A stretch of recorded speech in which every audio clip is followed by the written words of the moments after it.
estamos en consecuencia felices. Felices.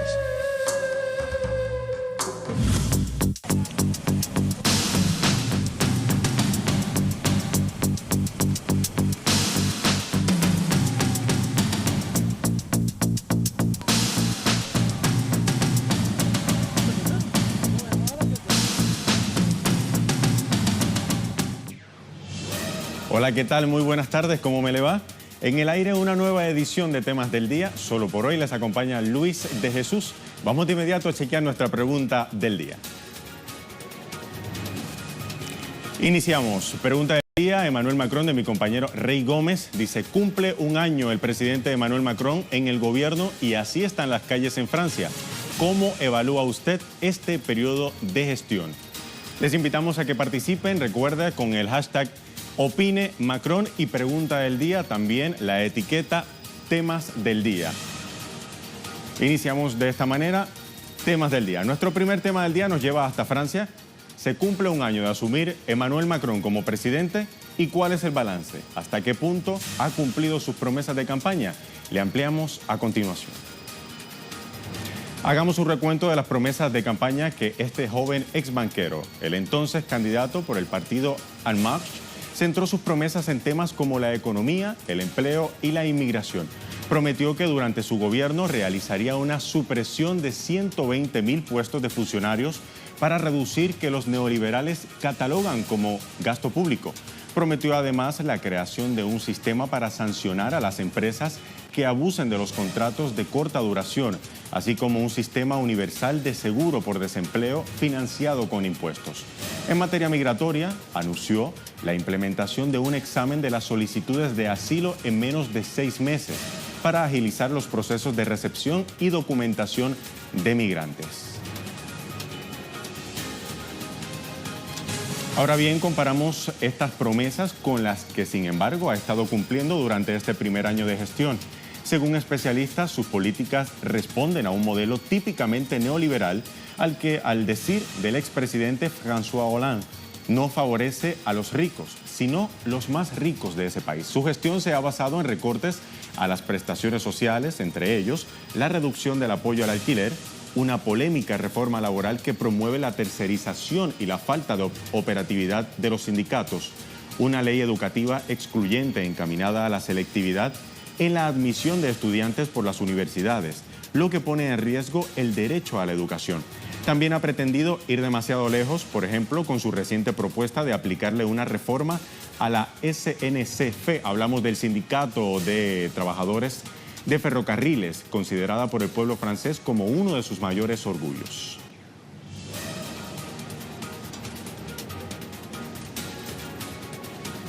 Para ampliarnos esta información, nuestro corresponsal Sergio Rodríguez nos cuenta más al respecto. Saludos, Sergio.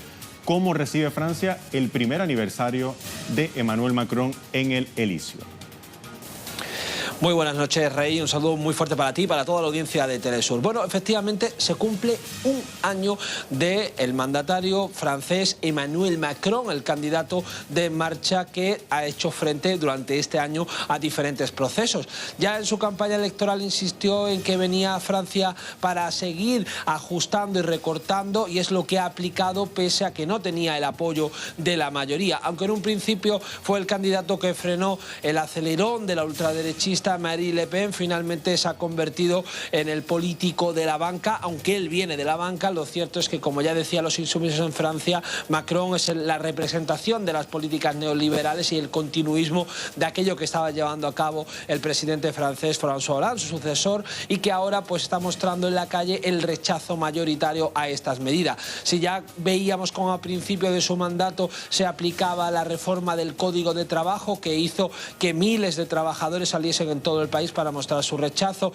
y que fue duramente castigada por las autoridades francesas, que cargaron contra los manifestantes, ahora estamos viendo cómo la huelga del ferrocarril se está reproduciendo también esa misma estrategia de represión. El ferrocarril sigue siendo sin duda el proceso más de privatización que está llevando a cabo el gobierno francés, está convencido de llevarlo a cabo, pero los sindicatos le están retando y la ciudadanía sigue manteniéndose en las calles. Ocurre igual con sectores del ecologismo, incluso también con sectores sociales sobre el proceso migratorio. La propuesta de ley de asilo que pretende llevar a cabo el propio Macron sigue generando mucho rechazo dentro de la sociedad francesa, y todo eso sumado también a los estudiantes que siguen mostrando su rechazo a esa reforma de la universidad que pretende llevar, una reforma neoliberal, así lo califican los estudiantes, que se mantienen encerrados y que siguen mostrando su malestar al presidente Emmanuel Macron cuando se cumple un año de su mandato. Ahora también a nivel internacional la política sigue juzgándose sobre qué ocurre y qué papel va a llevar a cabo Francia. Ya hemos visto cómo en estos últimos meses se ha alineado fuertemente con el presidente estadounidense Donald Trump, principalmente en ese ataque hacia Siria. Lo más importante sin duda es que la calle sigue mostrando su rechazo, sigue en pie contra esas políticas neoliberales, y algunos ya parecen recordar ese mayo del 68, cuando se van a cumplir ahora esos 50 años. Parece que los estudiantes y algunos sindicalistas muy cercanos al ferrocarril quieren mantener ese espíritu para frenar estas reformas neoliberales que está llevando a cabo el presidente Macron. Muchísimas gracias, Sergio Rodrigo, por ese reporte sobre la situación en Francia. Pero ¿quién es Emmanuel Macron en realidad? Vamos a revisar ahora su perfil. Es un especialista en inversión bancaria asociado al banco francés Rothschild y CIE en 2016. Decidió dejar de ser ministro de Economía del gobierno del socialdemócrata François Hollande para dedicarse al movimiento político En Marche, fundado por él mismo para llegar a la presidencia. Obtuvo la silla presidencial en segunda vuelta tras medirse contra la postulante de extrema derecha Marine Le Pen.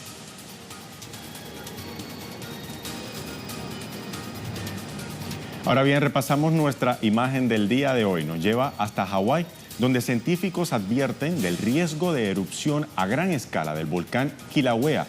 La actividad empezó la semana pasada en el archipiélago estadounidense y ahora podría exacerbarse todavía más.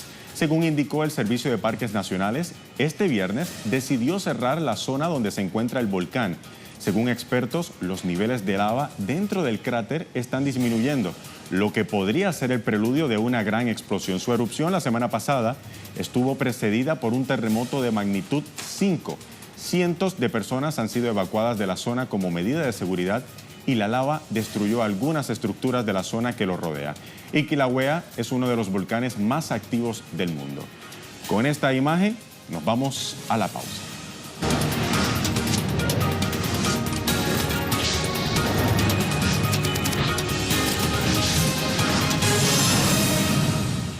Bienvenidos de vuelta, seguimos con más de temas del día. Este viernes el gobierno venezolano libró otra batalla en la arena internacional por el respeto a su soberanía. Recuperó de manera oficial la piedra Abuela Cueca, que había sido trasladada en 1998 a Alemania. De esta manera, la roca sagrada del pueblo Pemón iniciará su recorrido hasta su lugar de origen, en el Parque Nacional Canaima, en el sureste de la nación suramericana. Le contamos más en nuestro segundo tema del día. Una deidad del pueblo Pemón había condenado al abuelo Cueca y a la abuela Cueca a vivir juntos para siempre y los convirtió en piedra porque habían violado algunas de las leyes para poder estar juntos, porque eran de distintas comunidades. Y el día de hoy, esta madrugada en Berlín, llegaron las abuelas pemonas y durante 6 horas, todavía en este momento, deben estar realizando el primer ritual de sanación en ese parque para poder comenzar el proceso de repatriación de esa piedra, de ese ser sagrado para nuestro pueblo Pemón. Y estamos en consecuencia felices. Desde Berlín, la capital de Alemania, Ibai Arvideaza, nuestro compañero, nos trae detalles. Ibai, cuéntanos qué aconteció durante la jornada en torno a esta roca ancestral.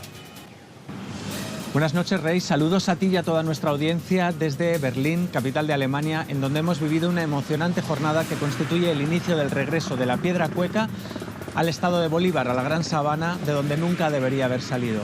Hoy una delegación del pueblo Pemón, el pueblo originario que habita esas tierras, se ha acercado hasta el parque Tiergarten, que está en el centro de Berlín, para reencontrarse con su abuela, es decir, reencontrarse con este monolito de 30 toneladas de jaspe, que consideran que es su ancestro y que además consideran que es una de las 2 piedras que garantiza el equilibrio global. Han realizado una ceremonia de sanación porque el artista alemán que la trasladó en 1998 hasta ese parque de Berlín, ha realizado la ha dañado, al fin y al cabo, le ha intervenido de diferentes formas, la ha pulido, le ha sacado brillo, le ha afilado uno de los cantos, se ha realizado inscripciones. Todo esto constituye una afrenta al pueblo pemón. Han venido precisamente a explicarle a la piedra que no le han abandonado y que durante estos 20 años han luchado, se han comunicado con los espíritus, nos decían, para pedir el regreso de la piedra cueca. Y hoy por fin podemos celebrar que hay un acuerdo entre el gobierno venezolano y el gobierno alemán para desarrollar esta vuelta, para garantizar el regreso. Todavía no podemos decir cuándo es, en la medida en que ahora mismo la Embajada de Venezuela en Alemania tiene que contactar con el Ayuntamiento de Berlín, que es teóricamente el propietario de esta piedra, para tramitar ciertos permisos para, después de un proceso burocrático, poder contratar un medio de transporte que pueda llevar esta piedra que pesa más de casi 35 toneladas de jaspe. Igualmente, hoy los representantes del pueblo pemón que han venido aquí nos decían que a pesar de no tener una fecha concreta, estaban muy felices, están contentos porque ahora sí podemos decir que la piedra cueca va a regresar al lugar de donde nunca debió salir. Muchísimas gracias a Ibai Arvide por ese reporte desde Berlín, la capital alemana. Continuamos. Omar Bielma, presidente del Instituto del Patrimonio Cultural de Venezuela, se refirió hoy a la repatriación de este símbolo para la comunidad pemón. Escuchemos lo que dijo. Es un tiempo largo porque debe venir por barco por las dimensiones. Son más de 30 toneladas que pesa una piedra de jaspe, que ustedes vieron un color hermoso rojo que tiene, que fue ya tallada, fue intervenida por el artista. Tenemos que sacarla del sitio donde está, que es un parque, trasladarla vía terrestre hasta un puerto, y en ese puerto entonces se trasladará vía barco hasta Venezuela y luego la trasladaremos a la Gran Sabana, a un sitio que destine la propia comunidad pemón, porque depende del resultado de este trabajo, si se quiere, de sensibilidad mítica alrededor de este objeto que significa tanto para esa comunidad. Yo diría que podrían ser unos 3-4 meses. Yo creo que el proceso más largo es el traslado de la piedra por vía marítima hasta Venezuela. El funcionario destacó además las consecuencias que, según las creencias ancestrales, devienen de la extracción de la piedra abuela cueca. Estamos ahorita en la organización de la actividad, estamos ahorita justamente en el proceso de la entrega, que es lo que informó nuestro canciller, y tiene que ver con eso, ¿no? Primero este proceso de sanación, luego el trámite para trasladarla a ese lugar, y a lo que llegue aquí, por supuesto, estableceremos en principio lo que convenga o lo que se convenga con el pueblo pemón. El pueblo pemón es muy delicado con el manejo de su simbología, y ellos nos irán diciendo cuál es el proceso de que llegue nuevamente a tierra venezolana la piedra pemón y cuáles van a ser los procesos, porque parece mentira. Parte de las cosas que nos pasan aquí ambientales, ellos se le atribuyen a esa separación de la piedra cueca. Entre otras cosas, el deslave de Vargas, ellos desde su cosmogonía indígena, ellos creen que el deslave de Vargas es producto de la salida de su sitio de la abuela cueca.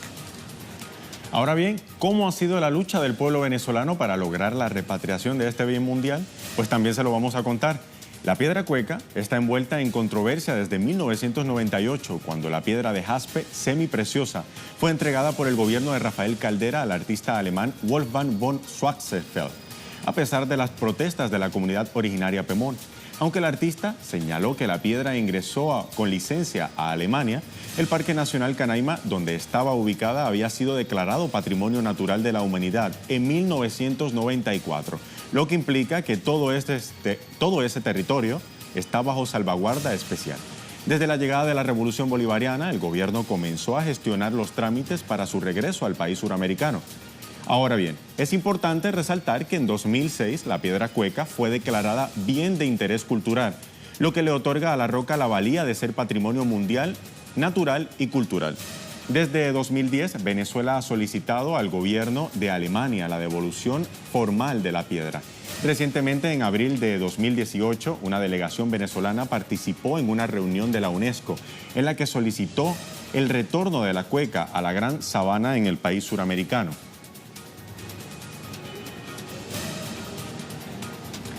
¿Y por qué se considera la piedra cueca un símbolo sagrado del pueblo pemón? Pues veamos ahora las páginas de la historia. La leyenda indígena cuenta que un joven pemón de Taurepán se enamoró de la mujer más bella de la comunidad macuchie y se fugó con ella aún en contra de las normas del dios Macunaíma, quien prohibía la unión entre ambos pueblos.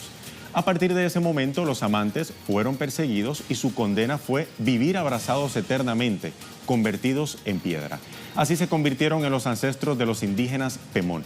Sin embargo, esta unión simbólica fue profanada por un escultor alemán que tomó la piedra bajo autorización del gobierno de entonces en Venezuela, como le decíamos hace tan solo minutos, y la trasladó hasta Berlín para incluirla en su exposición Global Stones en el Parque Tiergarten.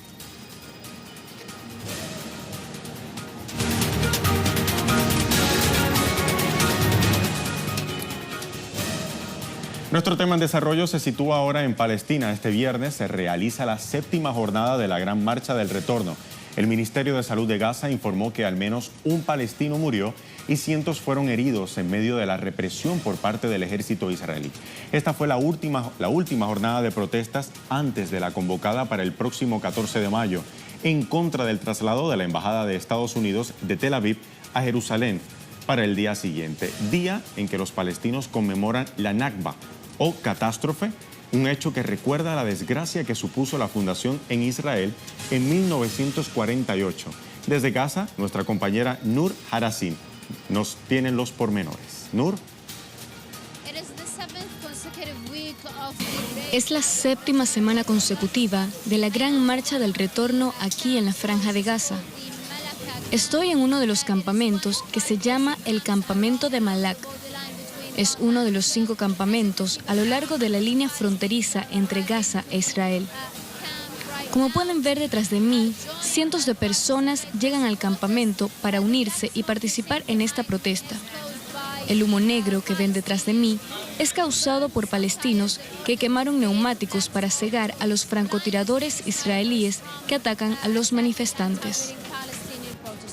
Muchísimas gracias a Nur por ese reporte. Y ahora vamos a la pregunta del día.